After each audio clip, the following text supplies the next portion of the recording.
রাজশাহী এসেছি আমরা, নদীর কাছে বেড়াচ্ছি। দেখেন বিশাল একটা নদী, এরিয়ায় দেখা যাচ্ছে না। বিশাল নদী, বিশাল একটা নদী। আমরা বেড়াতে এসেছি, হাজার হাজার মানুষ সেখানে। হাজার পার্ক গাড়ি একবারে এসেছি আমরা জায়গা। রাজশাহী পার্কে খুবই ভালো জায়গা। এখানে কথা বললেই নয়, খুবই সুন্দর সুন্দর জায়গা। দেখেন কত সুন্দর জায়গা।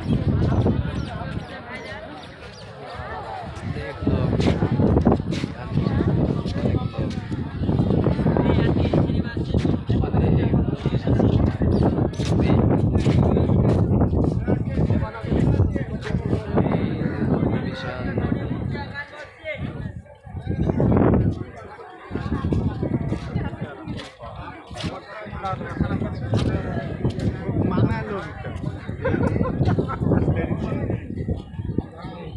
আছে ভাই।